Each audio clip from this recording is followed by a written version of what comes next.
गौतम बुद्ध का जीवन हर किसी के लिए प्रेरणादायी है। गौतम बुद्ध बौद्ध धर्म के प्रवर्तक थे। इनका जन्म 483 ईस्वी पूर्व तथा महापरिनिर्वाण 563 ईस्वी पूर्व में हुआ था। बचपन में उनको राजकुमार सिद्धार्थ के नाम से जाना जाता था। बौद्ध ग्रंथों के अनुसार गौतम बुद्ध के जन्म से 12 वर्ष पूर्व ही एक ऋषि ने भविष्यवाणी की थी कि यह बच्चा या तो एक सार्वभौमिक सम्राट या महान ऋषि बनेगा। 35 वर्ष की आयु में उन्हें ज्ञान की प्राप्ति हुई थी। वह संसार का मोह त्याग कर तपस्वी बन गए थे और परम ज्ञान की खोज में चले गए थे।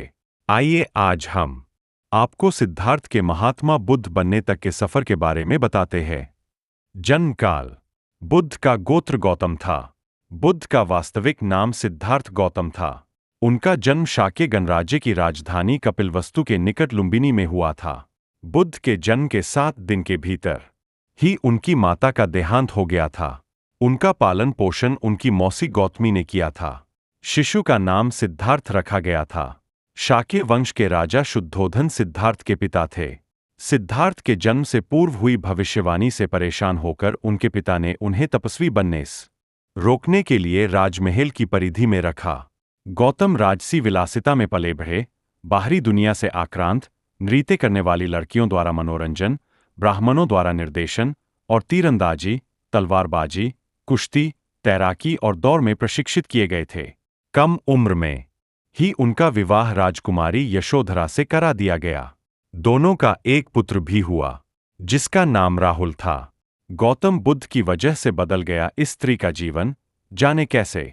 सिद्धार्थ बचपन से ही अत्यंत करुण हृदय वाले थे। वह किसी का भी दुख नहीं देख सकते थे।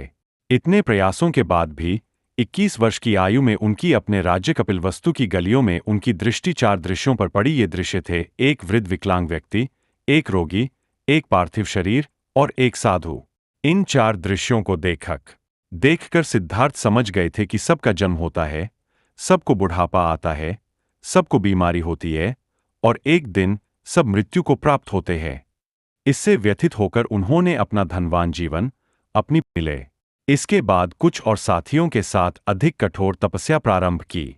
ऐसे करते हुए 6 वर्ष व्यतीत हो गए। भूख से व्याकुल मृत्यु के निकट पहुंचकर बिना प्रश्नों के उत्तर पाए वह कुछ और करने के बारे में विचार करने लगे थे। एक गांव में भोजन की तलाश में निकल गए, फिर वहां थोड़ा सा भोजन ग्रहण किया। इसके बाद वह कठोर तपस्या छोड़कर एक पीपल के पेड़, जो अब बोधि वृक्ष के नाम से जाना जाता है, के नीचे प्रतिज्ञा करके बैठ गए कि वह सत्य जाने बिना उठेंगे नहीं। वह सारी रात बैठे रहे और माना जाता है यही वह क्षण था जब सुबह के समय उन्हें पूर्ण ज्ञान की प्राप्ति हुई थी। उनकी अविद्या नष्ट हो गई और उन्हें निर्वाण यानी बोधि प्राप्त हुई और वे 35 वर्ष की आयु में बुद्ध बन गए। बुद्ध को शाक्य मुनि के रूप में भी जाना जाता है। 7 हफ्तों तक उन्होंने मुक्ति की, स्वतंत्रता और शांति का आनंद लिया। प्रारंभ में तो वह अपने बोधि के बारे में दूसरों को ज्ञान नहीं देना चाहते थे। बुद्ध का मानना था कि अधिकांश लोगों को समझाना बहुत मुश्किल होगा। मान्यता है कि बुद्ध को स्वयं ब्रह्मा जी ने अपने ज्ञान को लोगों तक पहुंचने का आग्रह किया था, फिर वह इस पर सहमत हो गए। इस तरह उन्होंने अपना पहला धर्मोपदेश उत्तर प्रदेश के वाराणसी के पास सारनाथ में अपने पहले मित्रों को दिया था। हमारे चैनल को लाइक और सब्सक्राइब करें। धन्यवाद हमारा वीडियो देखने के लिए।